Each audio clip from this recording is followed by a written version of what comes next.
Otherwise, I'm just gonna sit here and wait for them. If no one asks questions, then fuck it, I'm just gonna answer made up ones. Is it worth nano boosting a Reinhardt? It happens all the time, but never see any payoff. It used to be.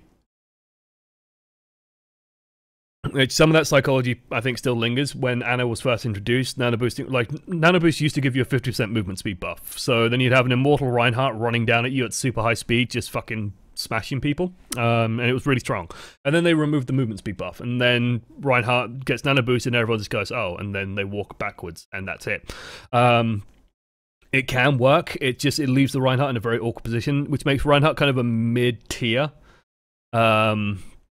Like a very mid-tier choice, basically. And the idea is this, like, Reinhardt, if he gets nanoed, you've got to make sure that he's not busy blocking other shit, because if he's busy blocking other shit, then he has to keep his barrier up, otherwise everyone dies. And he has to have, like, a good, like, the enemy team can't just scatter to the wind. So if you're in a big open space, don't nano Reinhardt. Nano Winston, it's way better. He has got mobility abilities. You can do stuff with it. If you do have a nano boosted Reinhardt as well, and one thing I will say is, like, if you're Lucio and you're playing Lucio and you have a nano Reinhardt, speed boost him, because then he can actually do stuff, and that will help him a lot as well. But it's relatively low priority. My advice to you, if you're playing the Reinhardt and get nano, don't panic. Trust in your senses. Understand that you are a better fighter when you are nanoed. You're a much better fighter. But conversely, you are a much worse tank in that you're much more likely to drop your barrier, so just be very careful when doing that. What do you think of Ryan Winston lineup? I really like it on attack. Use Winston to split healing from the enemy tanks, which creates space for Ryan and DPS behind him. It works. It does work. Like, they're not entirely... I don't know. The thing that Winston can do... The one thing I will say is that if you do like playing that matchup, I recommend changing it to Reinhardt D.Va next patch, because D.Va will just do that better. But especially like against Anna's, Winston is just very good at diving into the backline and just sitting there, because the idea then is like side-on view. Your team is like this. Hello. Hello. Hello, teammates. And then you got like the Reinhardt, who's like this. He's like a really fucking big dude. He's got his big barrier. And then you got a Winston like over here. He's like this, right? He's got his gun. And he's got a bubble. And he's blocking the team. And like the enemy can have people over here fighting you and over here fighting you, and the Winston's just separating stuff out. And you can even have like a dive, a Tracer, like, you know, Tracer's just doing a fucking somersault over here. Whee! You get the idea. Like, it's just very good for splitting the team up. But D.Va's going to be able to do this, but provide more damage, basically, and provide better damage output, which is sort of, it's what I pushed for ages and ages ago. It's what I was saying a while ago, which is that, like, Winston would be very good as, like, the more durable, sustained, less bursty, more defensive diver, which sounds weird, but you get the idea. While D.Va's more the aggressive, active diver that goes in and then kills stuff, and it tries to kill it very quickly, tries to shut it down very quickly, while Winston's more there for longer disruption. To run out ult into a friendly Graviton, we actually did this with Coach of the Menu and Zarya. Yes and no. The times you do it is when everyone's, like, let's say the enemy team's sucked into a Graviton Surge and they have like a D.Va defense matrix up, and then there's like a Mercy in it, but the Mercy's not dying very quickly, or there's like a Lucio in it and he sound barriers. Like, you can then use that noise to interpret whether or not you should Earthshatter. The key thing is this: if you Earthshatter, don't grab an Earthshatter, because they both disable the enemy team. Like, that's the idea. They set them up for easy kills. So if Earthshatter goes down and you grab it, you're putting disables on top of disables. Unless everyone is not dying and then you're just pulling them all in, then sure, whatever, that works fine. But if you, like, if run out Earthshatters and you grab instantly, fucking no. Bad. You Earthshatter into grabs when, like, you're behind an enemy Reinhardt, for example, who has a barrier up and is blocking all the damage. Like, you use it to enable the grab to work to get a ton of kills. It is not necessary all the time. If people are just going to, like, you just got to use experience and say, are the right people going to die in this grab that means we win the team fight? If the answer is no, then you Earthshatter it. Try and do it towards the end of the thing, towards the end of the grab to extend the duration, unless it is like a Reinhardt blocking everything or a D.Va just eating everything up. But of course, that changes in the coming patch, which is literally in a couple of days, like 3 days time from time of recording. So yeah, like, it's an intuition thing, it's a game sense thing. General rule of thumb: If the enemy has defensive abilities that are stopping damage going into the grab, Earthshatter it. If not, don't bother. Just try and like just swing your hammer into it, put a fire strike through it, and you can probably do enough damage. Like, the thing with Reinhardt Zarya is that you don't actually need ultimates to kill stuff in grav. You just need the Reinhardt in the grav to swing, and he will get tons of kills. And that's very, very powerful. Let's see. Should you always countercharge your Reinhardt to cancel that out? Same goes for Doomfist Fist. Reinhardt, yes. Doomfist, no. And the reason is this. As Reinhardt, you are generally positioned accordingly. So Reinhardt is here, and you've got a barrier up, and then all your team is behind you. All right, this is your team, and they're nice and safe, and they love you. All right, your team loves you, and then this is the enemy team. And they're actually usually quite some distance away. So it's more like, oh fuck. So it's more like, Reinhardt's here, got his team behind him, and then the enemy team is like over here.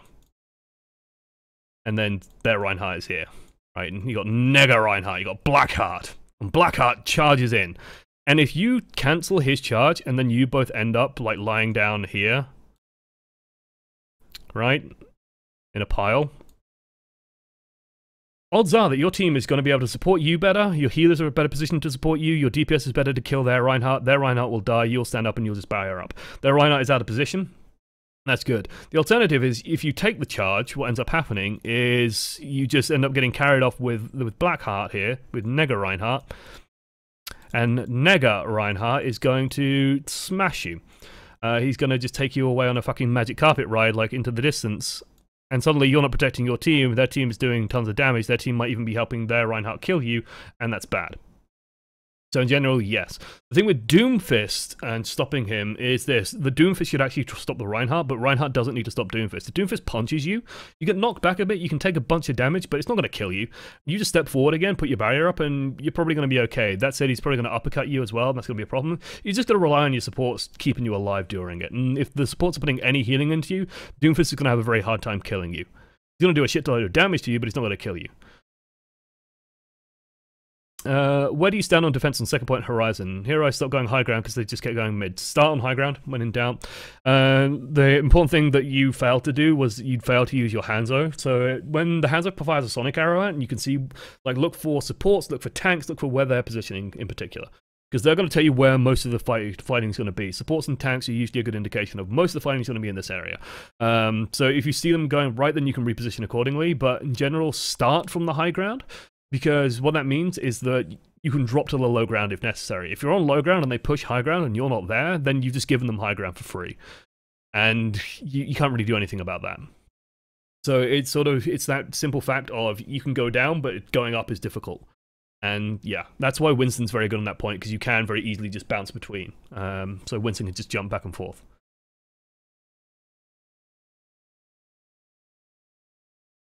As Ryan, shouldn't you drop barrier before it completely shatters in case you need to block the overall, etc.? Yes. Like, do not let your barrier shatter if at all possible. If your barrier gets down to like 30 hit points and you manage to drop it, great. Then just treat it as if it did kind of shatter, but you have it in case you need it desperately. The danger is that if you do have it on like super, super low and then D.Va ults and then you bring it up and people hide behind it and it just shatters because people shoot it, that's bad. So, like, the only good thing I can see when your barrier shatters is that it is very visible and it is very loud, because Reinhardt goes, "Barrier destroyed!" And then everyone should go, "Oh, the barrier is destroyed. We need to move." And you should move accordingly. Whereas if you just drop it, like, this is where voice communication can of course help, but it's not super necessary. Like, you drop it and you just start running back, and you just say, "Guys, the barrier is super low. We need to back up. I need to recharge it," or just find cover. Yeah, just in case you need to block an Earthshatter, a D.Va bomb, something like that, and then you can just flick it up and try and block it as skillfully as you can. And it recharges faster. I believe it recharges faster if you don't let it get destroyed. It might be the same, but it might be faster. It's just having it available is always nice. I see we have another Reinhardt coaching. Do you feel this is a sign of return to Deathball as viability, since Hog is picking up speed also? Yes, basically. Reinhardt, honestly, is coming back. Reinhardt, Roadhog, hit scan. D.Va's going away as well, which is going to help the hit scans come back. So Soldier and McCree are going to be more viable, which suit having Reinhardt in front of them. Yeah, I think Reinhardt's going to work perfectly fine. The only danger for Reinhardt is that Pharmacy is going to be very strong as well. But honestly, Reinhardt's pretty good against Pharmacy. Like, you can stop a lot of damage going through. It's just a bit of a pain in the ass, but Pharmacy's a pain in the ass regardless. You can generally just have the soldier hug you closely and just shoot up at the Pharmacy, and then maybe that can get rid of it. But yeah, Reinhardt I think is coming back. Kind of inevitable.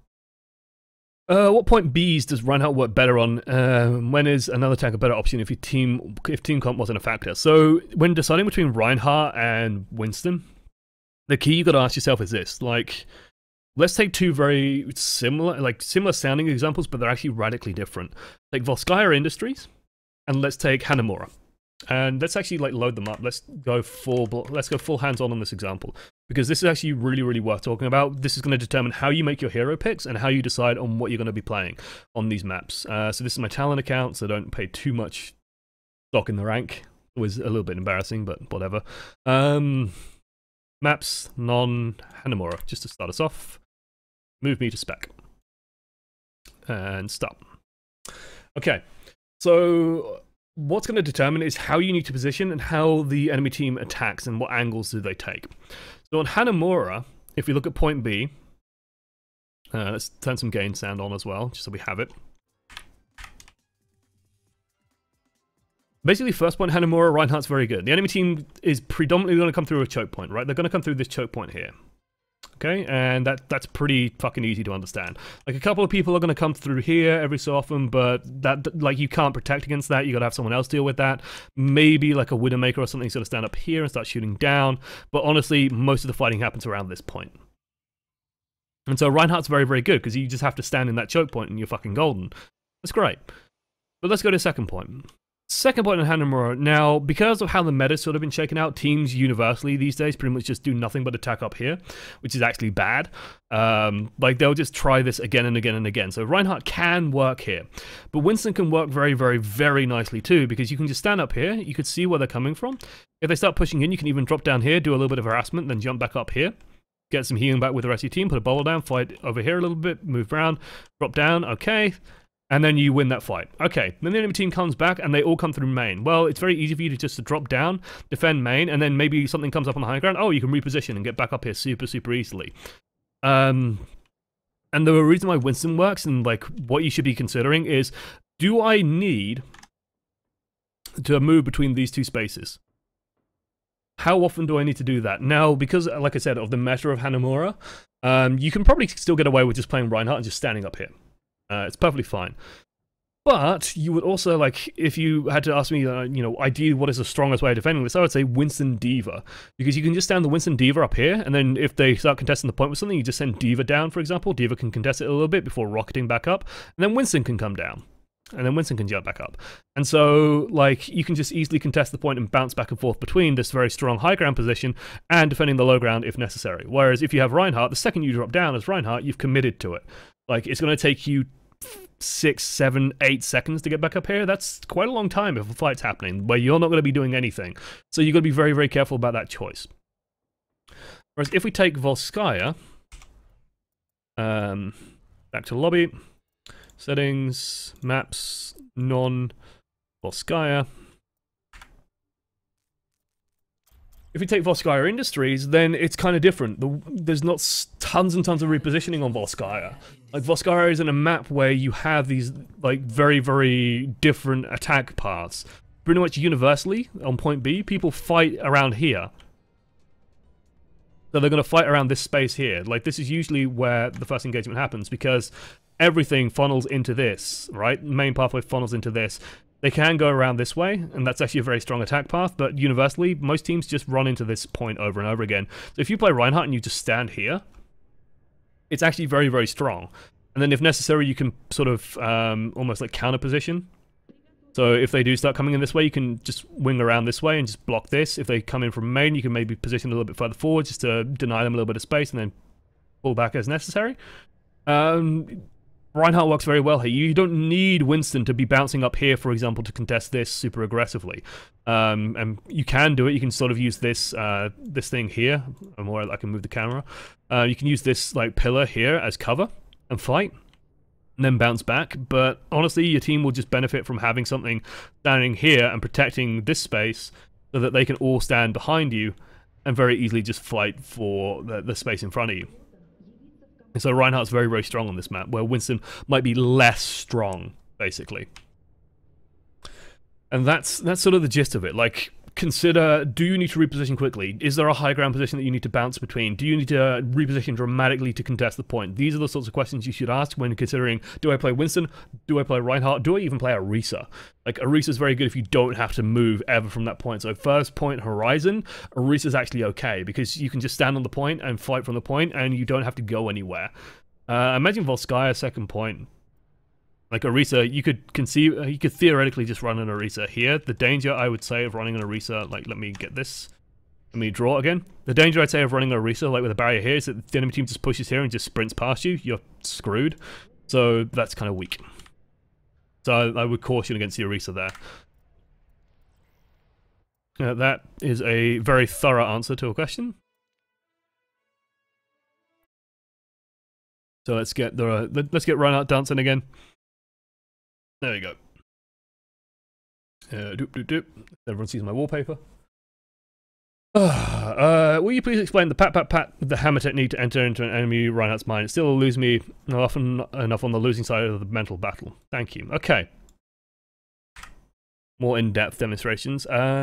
Training. Practice range. So the idea is this. The important thing to note about Reinhardt is that Reinhardt can cancel a hammer swing. So if you swing, there's a duration to the swing, right? You swing, and it takes time for the hammer to go across. But during any moment of this swing, you can right-click, and you instantly cancel it, and you bring your barrier up. So it doesn't matter how early in the swing, like, I click, let me bring my mouse up, left-click, right-click, left-click, right-click. Like, doesn't matter how early or late, I can instantly cancel it. So, if you and the other Reinhardt both have Earthshatter, and you're both standing in front of each other, and you just start bapping him. Now the thing with Earthshatter is, let me turn sound on again. Whoops. Options, sound.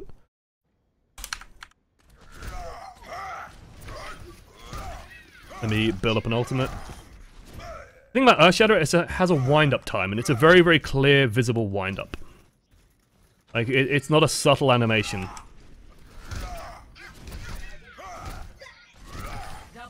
There we go. So if you... Ryan is also advertising on my stream. So if you are swinging into an enemy Reinhardt, and you both have Earthshatters, and he goes for his Earthshatter, and you can just block it. But all you're doing is you're forcing the Reinhardt to respond, because if he just stands there and lets you do this, and like the thing is you don't even need to complete the swing, you can just sort of try and get into his head, or you can just let it, like, just wait for the donk, and then just bring it up. You don't need to hit him like 7 times, I think, total to kill him. Might not, yeah, I think it's 7 times total to kill him. With Fire Strikes, it's not even that. Don't Fire Strike, for the love of God. Fire Strike, again. Fire Strike you can't cancel. Left clicks you can. So Fire Striking is sort of committing. But if you just bap, and bap, and bap, it forces the Reinhardt to do something. It's basically just like poking his nose and going, do something, do something, do something, do something, do something, do something, smash, you're dead. Okay, now I'm going to show you your team. Like, it forces like a countdown. The way you beat it is you either start countering it, or you back up so that your supports can heal you, and that your DPS can just go and kill the Reinhardt. But the point is not to just let him do it. Like, you should counter swing into him, and just hit him right back. Because the key is this.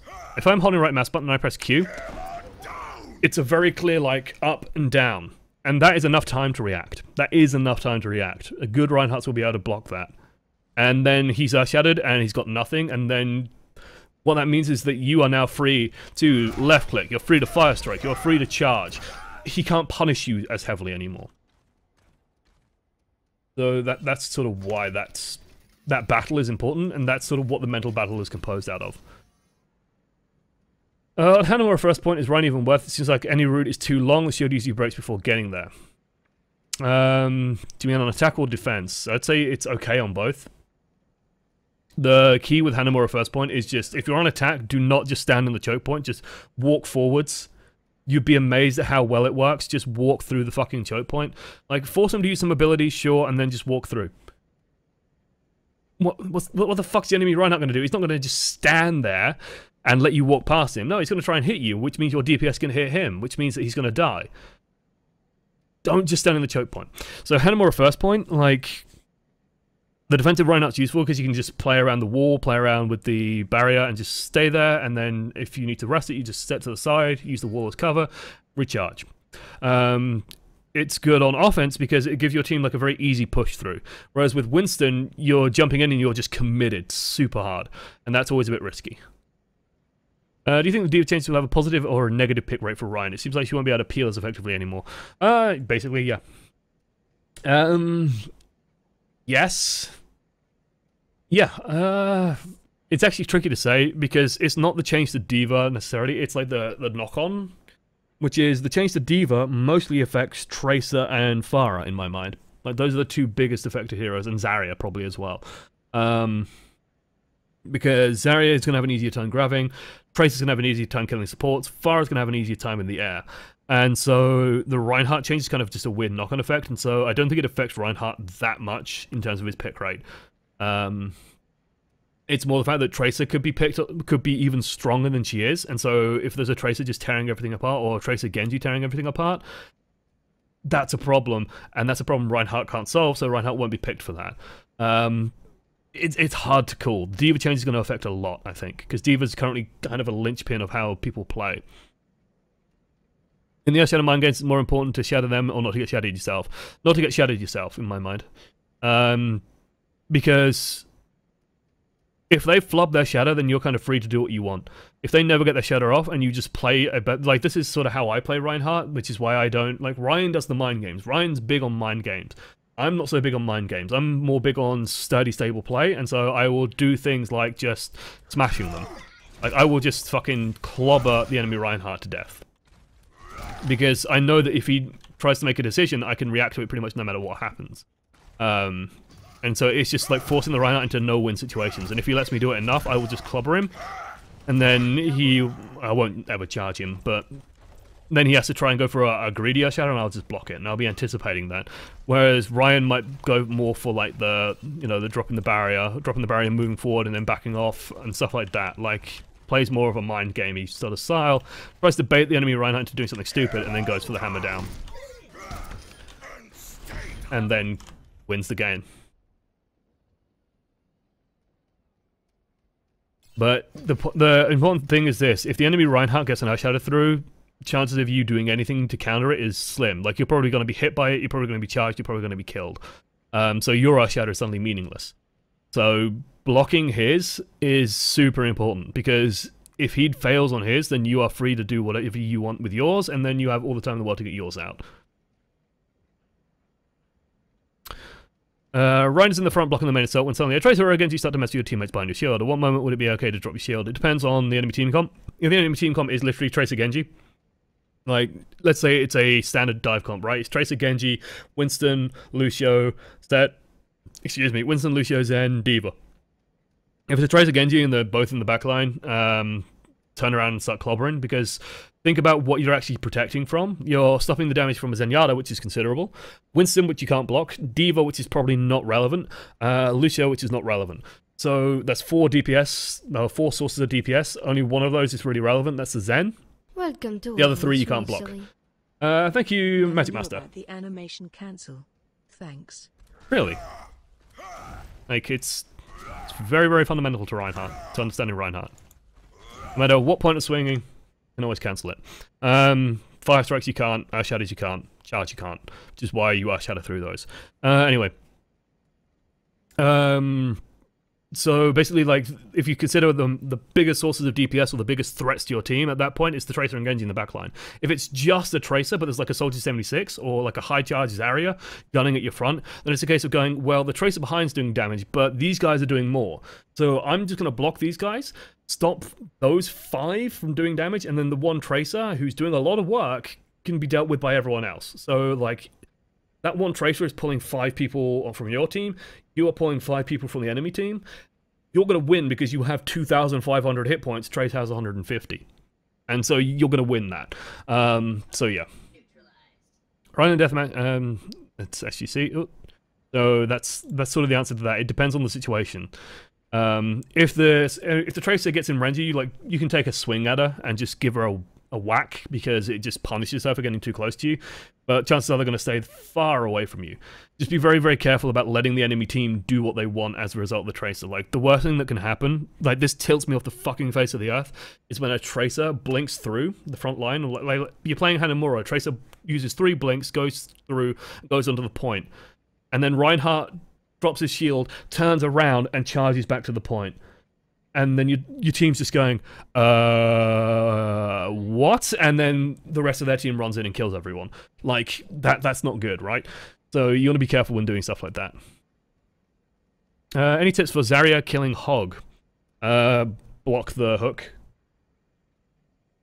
Block the hook, gun him down, and hope to have someone else there, because you're probably going to struggle doing it completely on your own. You don't have bursts to help annihilate him. Just build a fast graviton surge off him. When he huffs his paint can, honestly, that's probably a good time to reload. And then just left click, because it's more efficient for your DPS. So you can get out more out of 100 ammo by left clicking than right clicking. Right clicking is better burst, left click is more efficient. Just absorb his shots with your barriers, don't get hooked, and go from there. Hard to do, but it's not impossible. Ryan Deathmatch is super fun. Is there any reason to use shield in DM aside from ult denial? You can bait people in with it.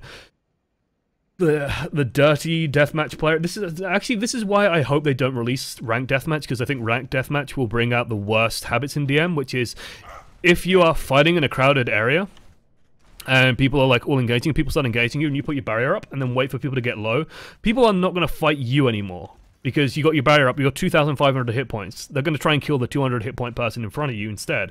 So then that person gets low, and then you just steal the kill.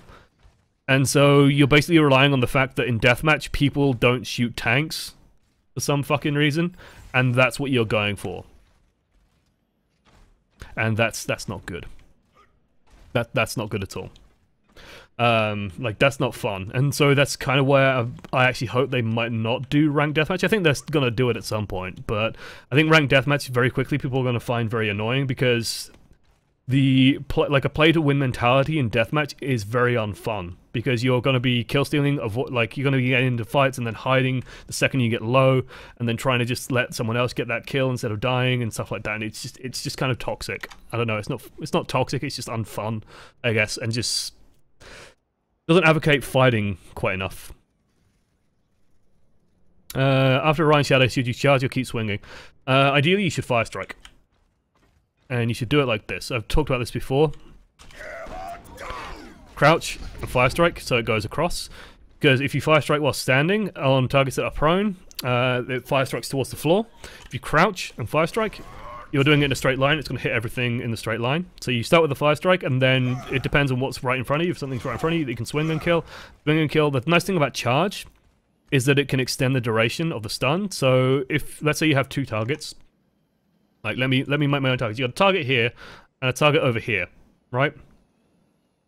And you Earthshatter, you can kill this target in front of you by just, like, I know that it's moving on the screen and it's kind of awkward. I'm going to try and keep it as still as possible. You fire strike the target in front of you, you swat, whack, and then you go for the target in the distance. That period where they're just standing up, they're still stunned, and so you're just extending the stun duration. If you charge them at the start of the stun, then they survive it by some miracle.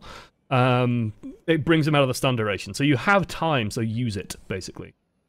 My advice. I was doing the match and I really want to know. Their Ryan changed to D.Va midway, and they got after they got 2/3, and from then on it was kind of easy. Did that change make sense from their perspective? I feel like I had a much easier time after the change. I'm guessing she was trying to deal with the Junkrat. Like, their tanks were Zarya, D.Va, so they were really worried about the Junkrat and Reaper. It's going to make your life easier because Reinhardt versus Reinhardt is its own battle, and so you can just block and do it, like, you don't have to give a shit anymore. So especially they aren't playing to deal with you anymore. They're not playing, they don't care about you, they care about Reaper and Junkrat. The problem was that the stuff dying to the Reaper and Junkrat was often just on its own. Reaper and Junkrat just stood on the high ground, got 1 kill at the start of every single fight, and then they tried to come in through mid or bottom, and they just lost because one person went high ground, died, and then they were fighting 6 versus 5, and then you win. And so, yeah. I'd say if they stayed on Reinhardt, it might have worked. Probably would have worked better, actually, because I think they would have been able to just run you over, and their Reinhardt would just charge you, or just find a way to punish you, or get an Earthshatter past you, and then they'll do extremely well. But they changed the deal with the Junkrat and Reaper.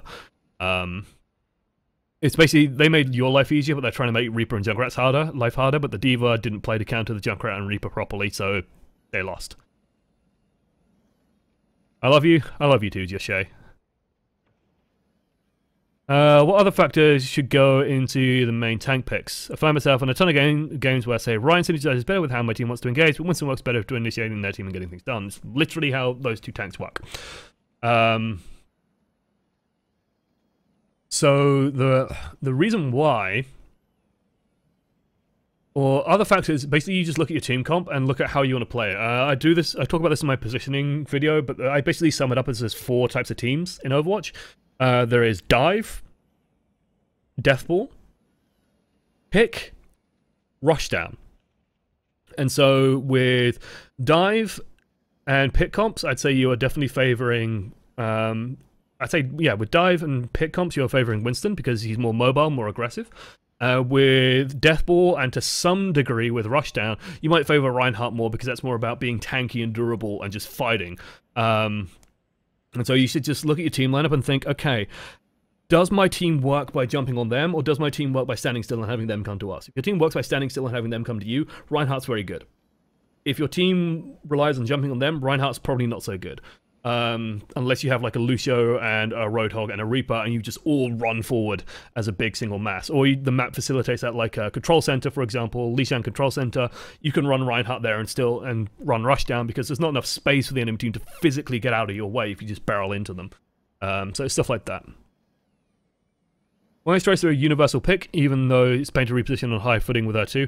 Part of like some maps or some points Tracer is weak because of that. Hollywood is kind of an okay example, but there's usually enough ways for a Tracer to get into position. Also, while it's a pain for Tracer to get to high ground compared to Genji, she's still better at it than most of the other heroes in the game because she just moves so quickly. If Tracer needs to get somewhere, Tracer can get somewhere very fast. And that's kind of how it works. Hey, can I get coaching? Sure, if you send in your footage, imreviews@gmail.com. Subs have high priority, but I do unsub people pretty regularly still.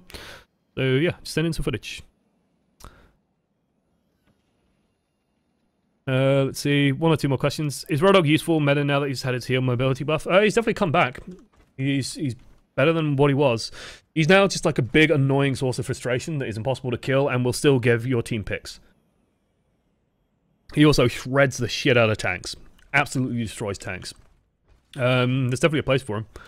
It's gonna take time to see exactly how he shakes out, but yeah, he's viable.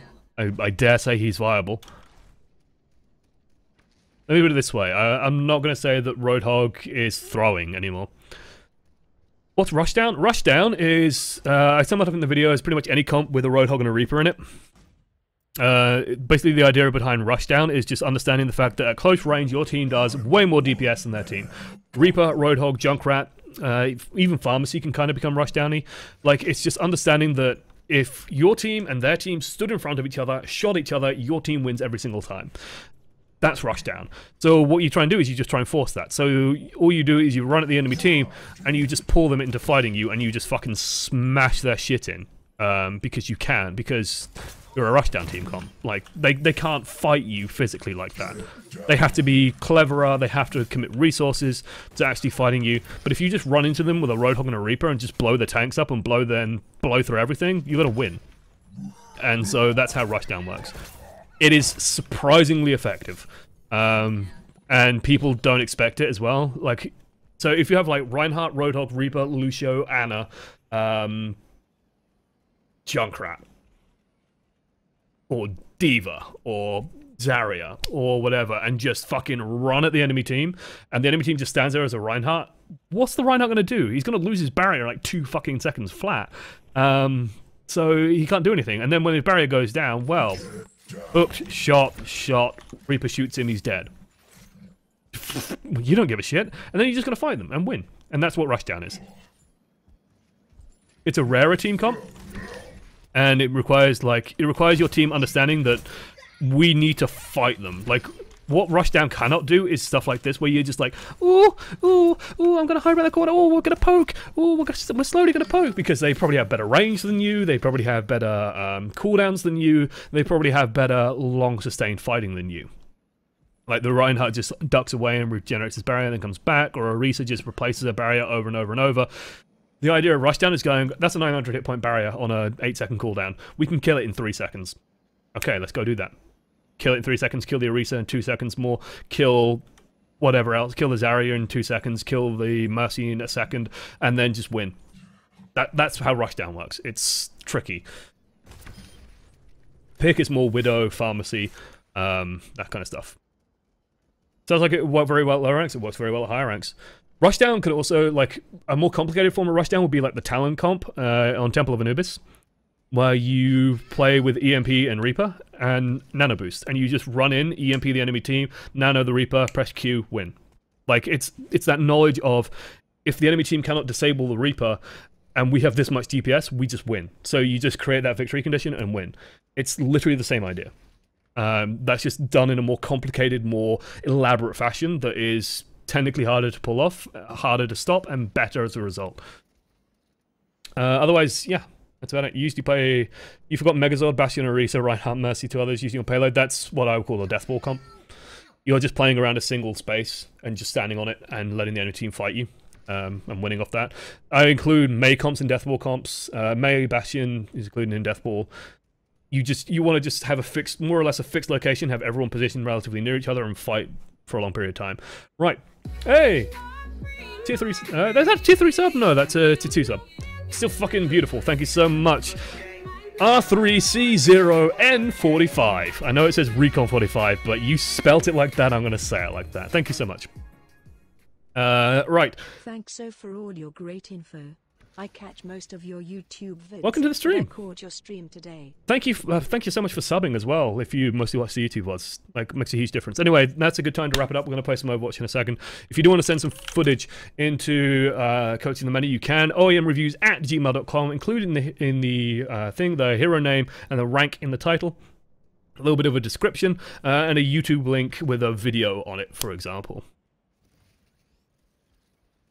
And yeah, you go with that and send it in. Just send it in. When in doubt, just send it in. I saw Arcathor. Sorry, I think I said your name wrong. We sent in the world's angriest footage earlier. We watched a tiny bit of it because it's just hilarious. And I love it. I love it so dearly. But yeah, send it in and we'll take a look at it, I'm sure, at some point. Subs have a slightly higher priority than non-subs. Do definitely come by and watch us live as well, 10 o'clock on Fridays and Saturdays. Tomorrow, there might not be Coaching the Many in the evening because we're running a tournament tomorrow. Definitely check that out for you guys watching the stream right now. We're going to be starting at 3 o'clock UK time. That's literally 9 hours ago. So if you take now's time, 9 hours previous from now, we'll be running a tournament in Scrim Central, which is our little community, 8 teams signed up, double elimination bracket. Should be a good time. We're going to be casting it, having fun doing that. I'm about to play some Overwatch. Otherwise, thank you for watching to the end of the show. I'll see you next time. Toodles. There we go. YouTube's gone. Not you, Arcathor. It's let me find it. Welcome to Overwatch, Mon Silly. I'm not